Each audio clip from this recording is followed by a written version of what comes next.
Welcome to my channel. I'm Scott, and in this video I am going to walk you through the process of valuing Alset EHome stock by analyzing their financial statements and dissecting their financial ratios so we can determine if it's a buy or a sell.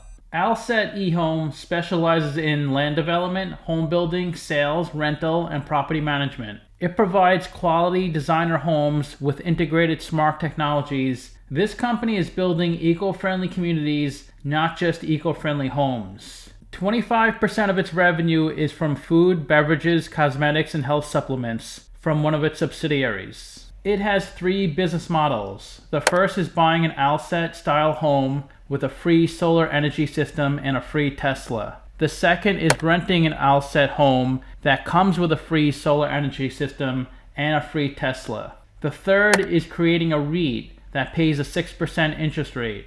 The houses are designed to look modern and eye-catching. Every home comes with a Tesla and Tesla solar roof and panels. The name of the company is Tesla backwards. Energy is stored in Tesla facilities, so it is readily available during high demand periods. To earn extra money, you can have your car become a robo-taxi.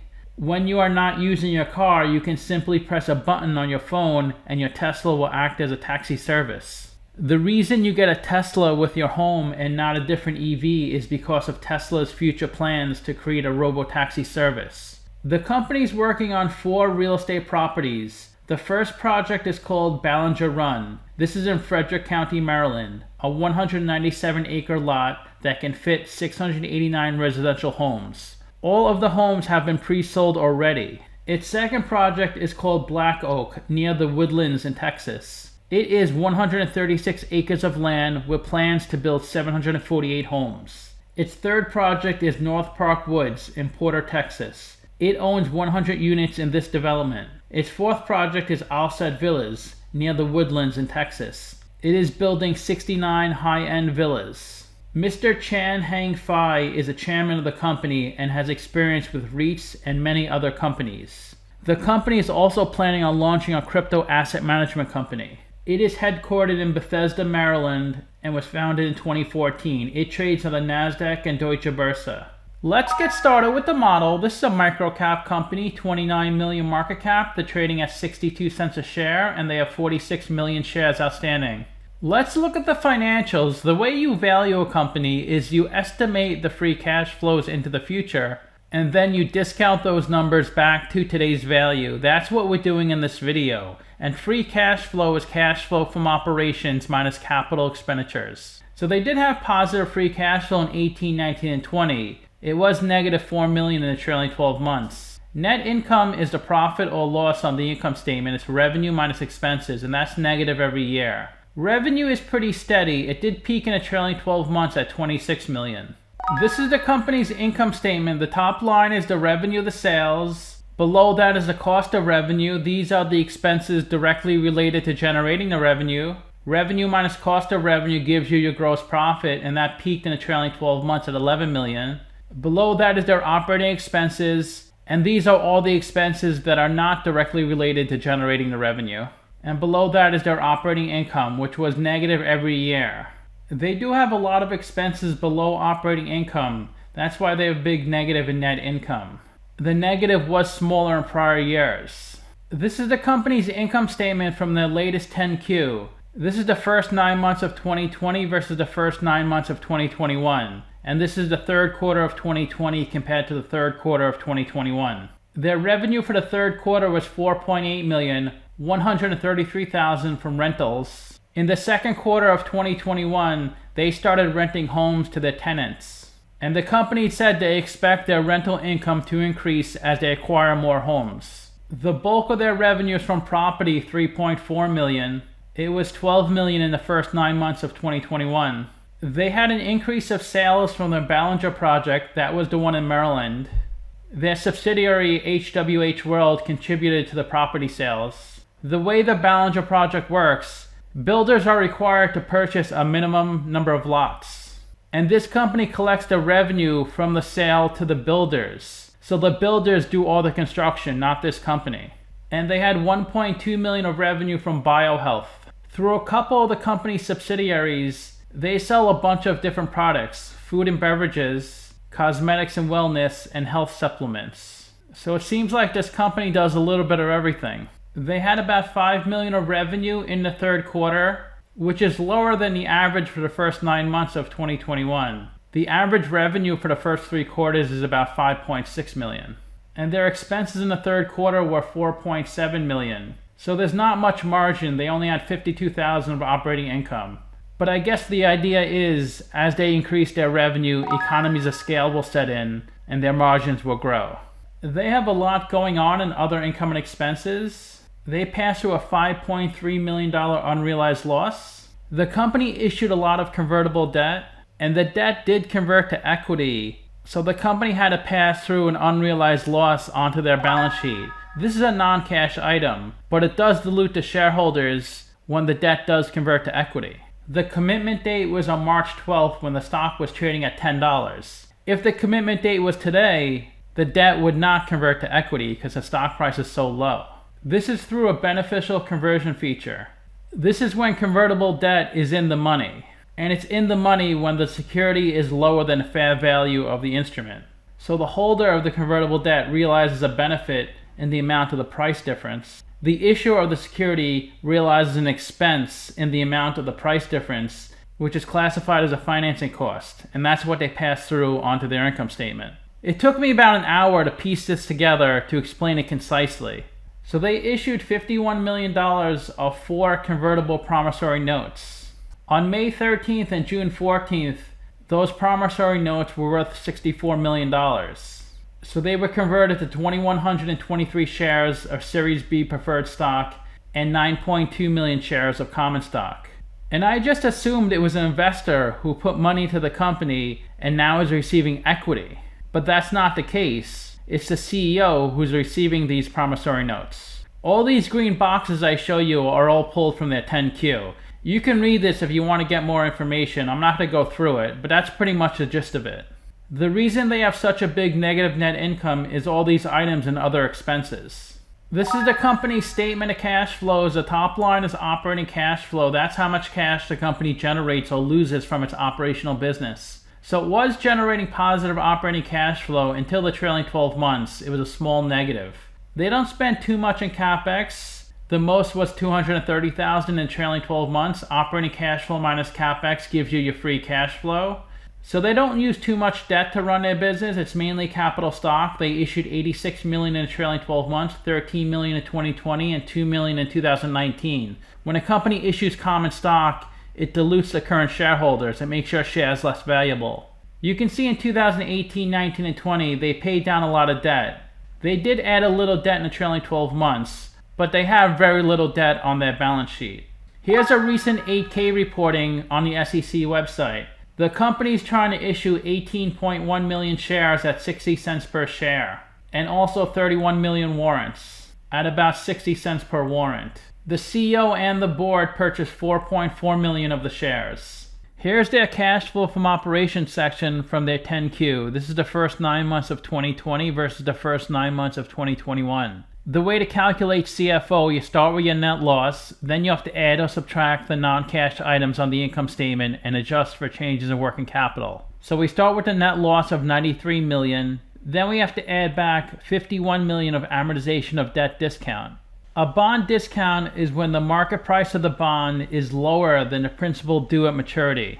An example is if you paid $980 for a bond with a par value of $1,000. This may happen if the company issues the bond at, say, a 4% fixed interest rate, and interest rates in the market go up to 5%. No one's going to pay $1,000 for a 4% bond when they can get one at a 5% interest rate. So you have to sell the bond for less than $1,000. So the value of the bond in the open market will be lower than $1,000. The opposite is a bond premium. If interest rates fell to 3%, then maybe you can sell that $1,000 bond for $1,050, since you're getting a 5% interest rate on that bond and the market rate is lower at 4%. When a company sells a bond at a discount, they have to amortize the difference. So in this example I gave you, the $20 difference would have to be amortized by the company that issued the bond. This all stems from the convertible promissory notes. that we talked about earlier. If the debt is converted, the discount is amortized to finance cost in full. They had a cash inflow of $4.9 million from real estate development. They had a cash outflow of $2.4 million from trading securities, a cash outflow of $1.2 million from accounts payable, a cash outflow of $1.3 million from deferred revenue, and a cash outflow of $1 million from builder deposits. So even though they reported a net loss of $93 million, they only lost $6.5 million of cash flow. Let's look at the cash flow from investing and cash flow from financing section, the first 9 months of 2020 versus the first 9 months of 2021. In their investing section, they had a cash outflow of $11 million from real estate properties, $19 million investment of securities. These are probably short-term securities, so they earn a little interest on the cash. They had a $1.2 million cash loss on the deconsolidation of American Pacific Bank. As the name indicates, it's when a corporation ceases to be part of the parent company, so it's deconsolidated. And this $2.5 million sale to related party, that's a sale of one of its subsidiaries. So in their investing section, they had a cash outflow of $29 million. In their financing section, they raised $73 million from selling common stock. One of their subsidiaries sold warrants, and that generated $3 million. This $280,000, that was from the sale of their Gig World shares. They paid $74,000 of dividends to preferred shareholders. They received a PPP loan for $68,500. These loans were given out from the Coronavirus Relief Fund, mainly to help small businesses pay their employees. But public companies and large companies were also eligible. They gave $1.4 million to a non-controlling interest shareholder. They repaid $700,000 on a note, and they received $5.5 million on a note. They also paid $2.6 million on a note. They generated $77 million of cash in their financing section. This is the equity section on their 9/30 balance sheet. They have $166 million of equity. They raised $46,000 from selling preferred stock. They raised $267 million from selling common stock. And they lost $125 million from running their business. So they have $141 million in Alset equity. They have $25 million of non-controlling interests.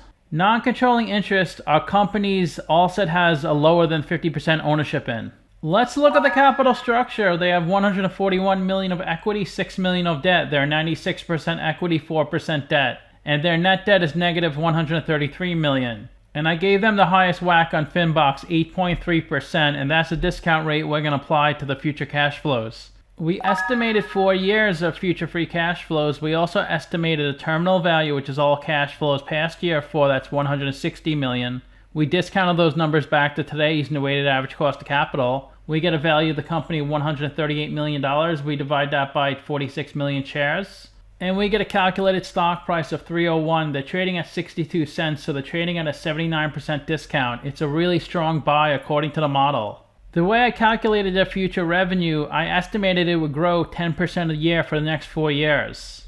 And the way I calculated their future free cash flows, I need to see what percent of their revenue they convert to free cash flow. I summed up these 3 free cash flow numbers, I divided by these 3 revenue numbers. And that comes out to 26%, so I multiplied their future revenue estimates by 26%. That's how I got their future free cash flows. This is just for the fourth quarter of 2021, so I divided the result by 4. They have nearly $70 million of cash on their balance sheet as of 9/30, so they're trading well below cash value. So a lot of people obviously don't have faith in this company because the stock price was a lot higher, but it keeps going down. 2 analysts priced this stock and the average price target was $202. The low was $130, the high is $275. The stock price nearly touched $30 at one point, but ever since then it kept dropping. I know some people question the CEO's motives, and some people mention they're in so many different industries. It seems kind of confusing. They just want them to focus on one thing, not selling food, cars, crypto. So that may be the reason the stock price is coming down. So you can see the stock has gotten crushed the past 52 weeks, down 88%, while the S&P is up 28%. It did get down to 60 cents a share at its lowest point, almost $30 a share at its highest point, and it's trading well below its 50-day and 200-day moving average. 4 million shares are traded each day on this stock. Of the 46 million shares outstanding, 27 million are on float. 2.5% of the shares are held by institutions, and a little over 1% of the shares are shorted. Their employee count has gone up a little the past year. They're currently at 22. If you put $10,000 into this company when it started trading, just after a few months, you would have been at over $40,000. But if you're still holding on, you'd be at $1,100 today. That's almost a 90% loss. The only insider activity I found was a purchase by the CEO of 518,000 shares. The public owns about 55% of the stock, insiders 42%, and institutions 4%. The CEO is the biggest shareholder at 40%. His value of the company is $11 million. The next biggest shareholder is Jody Shapiro Shahar, then Vanguard, the bigger capital fund, and District 2 Capital Fund. Let's look at their financial ratios. We can't look at the PE since they have negative net income. They do have a good price to sales of 1.1 since their market cap has come down so much, and they have a really good price to book of 0.2. Their long-term assets on their balance sheet are 11 million of rental properties, 16 million of properties under development, and $600,000 of a right-of-use asset. They also have $273,000 of property and equipment. That's net of depreciation. They have a really high current ratio and quick ratio, almost 17.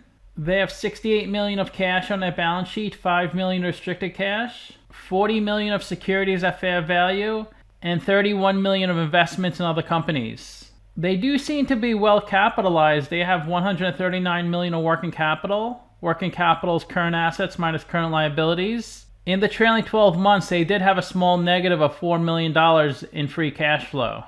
So to summarize, I have them trading at a 79% discount, but the company's main business model is to build eco-friendly communities, which I think everybody can get behind and support that. Now, there's a difference between coming up with a good idea and executing a profitable business. Their current CEO has started and grown a lot of businesses in his lifetime, and the stock seems to be trading at a really big discount. It's super cheap right now. So there could be some major upside. It doesn't even have to get close to the price it was just last year. If it just gets up to $10, which is 1/3 of its peak from last year, that's more than 10 times what it's trading at. I ranked their free cash flows 2 out of 10, their revenue 4 out of 10, and their ratio 3 out of 10. So let me know what you think. Give this video a like, subscribe, or comment below. Also, if you'd like to get a custom valuation or just support the channel, you can become a member by clicking on a link in the description below. Thanks for watching.